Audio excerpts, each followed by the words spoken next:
Mga master, okay lang bang? Huwag niyong skip ang mga ad sa aking mga video kung okay lang mga master. Salamat sa solid na suporta po. Yon, what's up mga masters? Nandito na naman tayo sa panibagong araw, panibagong kabanata na naman ang pagsasama-samahan natin ngayon guys.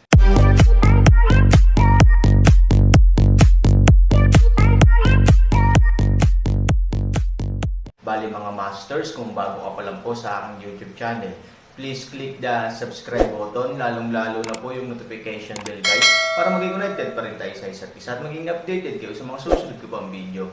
Bali mga masters, bago natin umpisahan ng kwento ay mag-shoutout po muna tayo para sa mga solid nating tagapakinig. Shoutout kay Danilo Warmar at shoutout kay Norlisa Sugay. Yun na nga mga masters, no? Bali hindi na ito patagalin. In 3, 2, 1, let's go! Okay. Tumanggaw si Jiang Hobik Xiaosheng, pagkatapos ay bahagyang gumalaw ang kanyang kamay, at isang puting liwanag ang lumitaw sa kanyang kamay. Sa tingin ko kailangan mo ito upang matulungan ka. Nang makita ito, ngumiti si Aaron at tinapik si Big Xiaosheng sa balikat. Halos nakalimutan ko ang dati kong kasama sa bisig. Lalong nagiging tuso ka. Ngumiti si Jiang Hobik Xiaosheng, ano ang tuso? Bagay sa iyo. At saka, masyadong honest ang mag-asikaso ng maraming bagay. Paano ko ito gagawin? Tumanggaw si Aaron, ibibigay ko ito sa iyo dito. Huwag ilibing ang mga bangkay ng mga patay na kapatid sa lugar. Naiintindihan ko. I'll try my best to keep their body and make a decision pagbalik mo. Ang Aaron ay hindi nagsabi ng ilang ideya, ngunit alam na ni Big Xiaosheng sa Jiang Ho ang mga ito.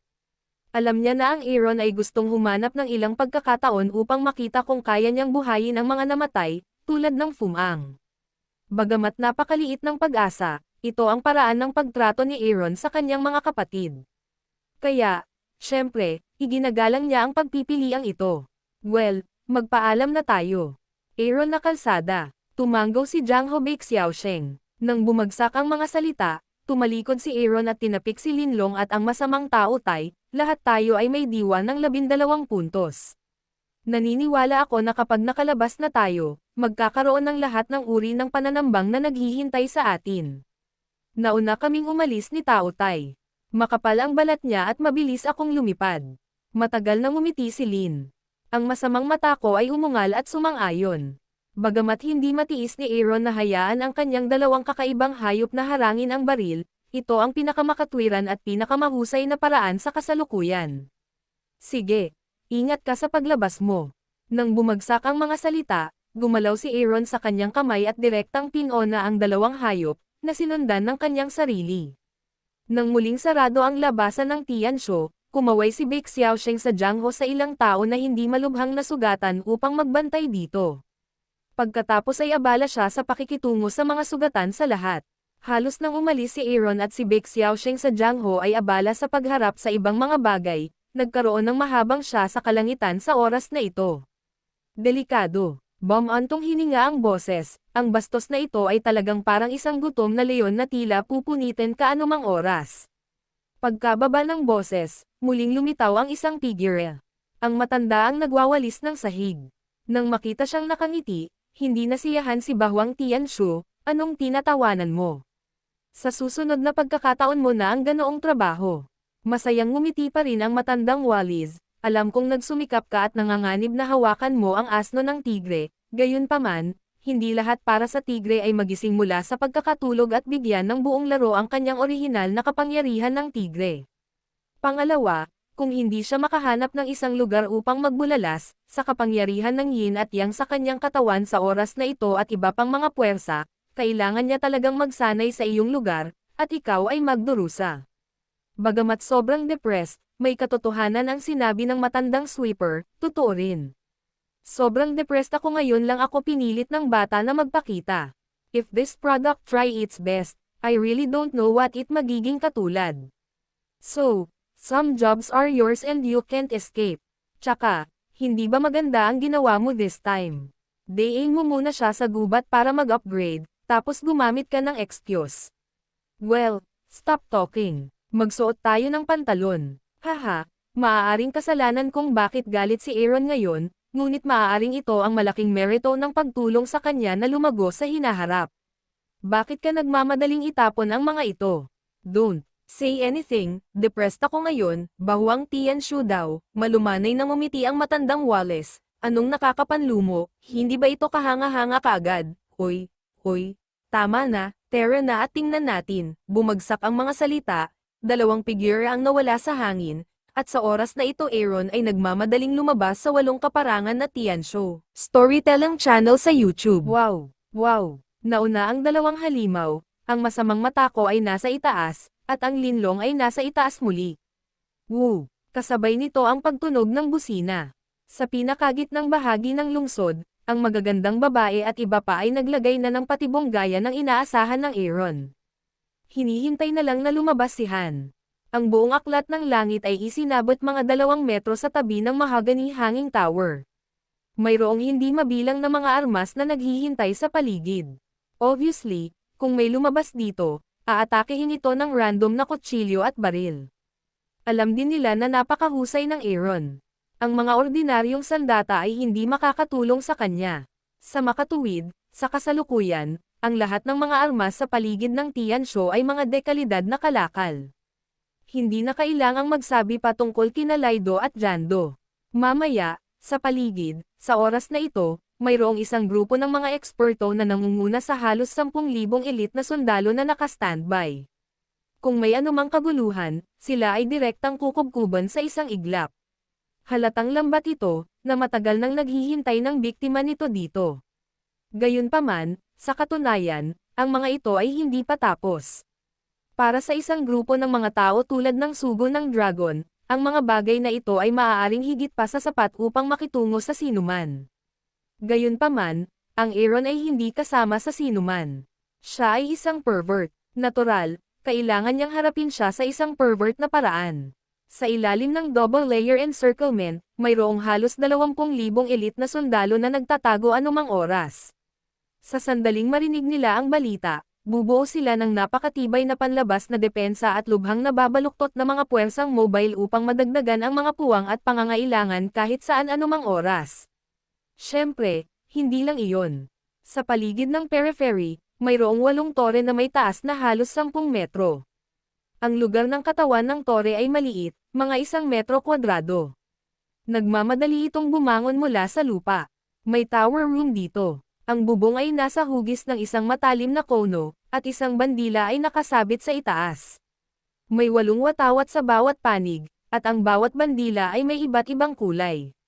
Sa harap ng silid ng tore, may tanging labasan, parang bintana kaysa bintana, parang pinto kaysa pinto, na may kurtinang nakasabit mula sa itaas hanggang sa ibaba.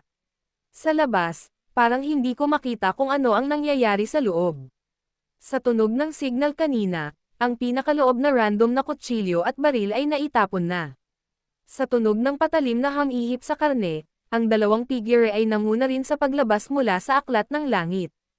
Ang kabilang partido ay tila inaasahan na ang unang madilim na figure ay sumugod palabas, ang kutsilyo at baril ay talagang hindi pumutol ng mabangis, ngunit nakatutok sa pangalawang figure, na isang gulo ng pagpuputol.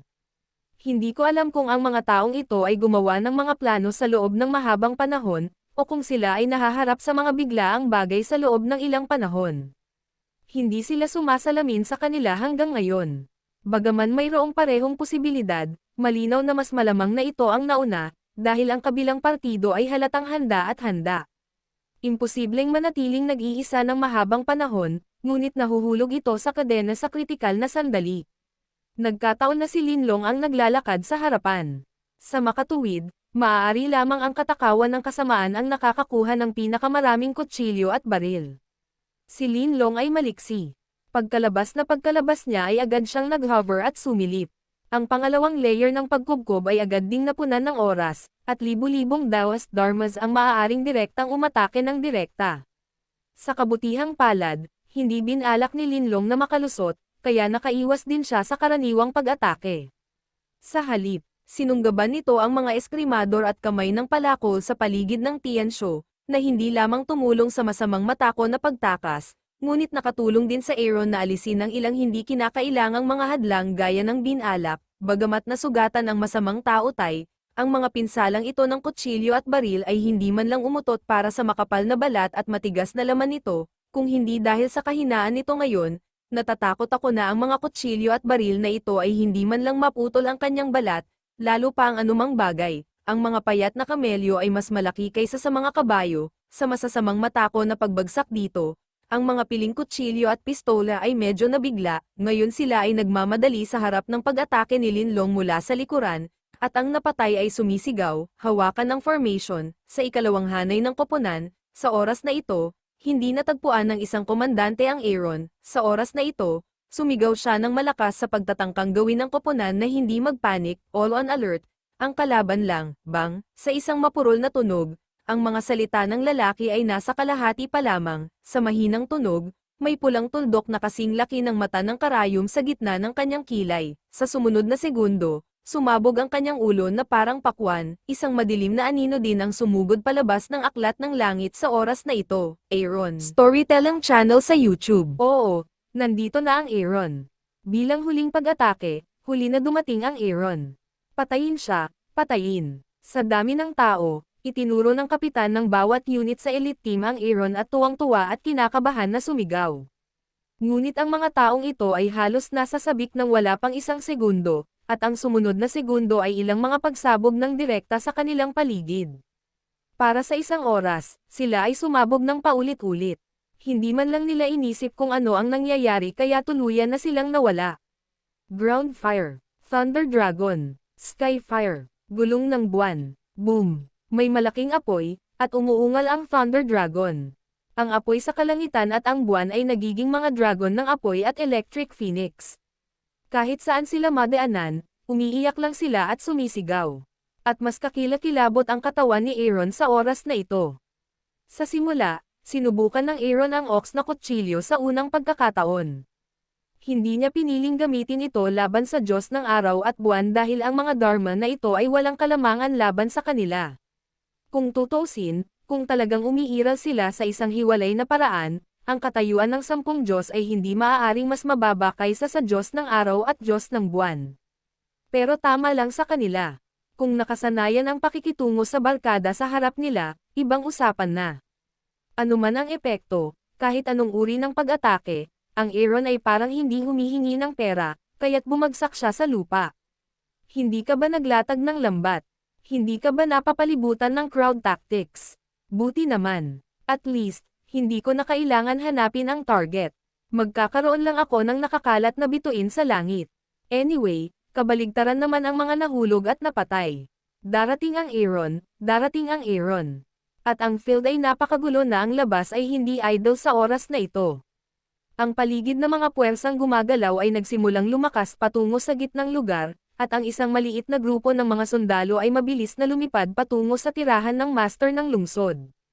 Magulat, sa loob ng tirahan ng master ng lungsod at sa itaas ng bulwagan, nagtipon dito ang mga senior executive ng lungsod, ang sugo ng dragon at si Foye. Nasa personal din si Zuyan Shua. Sa labas ng bulwagan, may ilang mga commander na naghihintay ng pagpapadala anumang oras. Hindi sila idle. Isang grupo ng mga tao ang naghihintay dito mula nang bumalik sila. Dahil alam nila na maaaring dumating ang Aaron anumang oras. Pagkarinig pa lang nila ng sigawan ng dyaryo, ay agad na tumayo ang isang grupo ng mga tao, at halos sabay-sabay na sumugod ang messenger servant. Gustong magsalita ng lalaki, ngunit sa mahabang panahon na nakabuka ang bibig ay nakahinga na lamang siya at hindi na makapagsalita. Sumimangot si Zuyan Shua at nagmamadaling sinabi, pero darating ba yung Aaron? Napatango ang katulong. Sa oras na ito, marami rin siyang nabawi. Oo, darating na ang Aaron. Nang marinig ito, isang grupo ng mga tao ang nagulat. Pagkatapos nilang magtinginan, sama-sama nilang pinagmasdan ang nakamamanghang kagandahan. Ang mukha ng nakamamanghang dilag ay parang hamog na nagyelo, at ang kanyang mga mata ay malamig at mabisyo, ngunit siya lamang ang nakakaalam nito. Sa katunayan, ang kanyang puso ay mas nalilito kaysa sa iba. Ito ay kakaiba at komplikado. Siyempre, inaasahan niya na lalabas si Han Sanyi, kung hindi siya magiging defensive sa lungsod at mag-iiwan ng lambat. Ngunit natatakot din siyang makita ang Aaron. Naniniwala siya na hindi ito dahil sa pagkamahiyain, ngunit higit pa dahil sa hindi masabi na mga dahilan. Siguro na guilty ako. Gayunpaman, ang mood na ito ay tumagal lamang ng ilang sandali.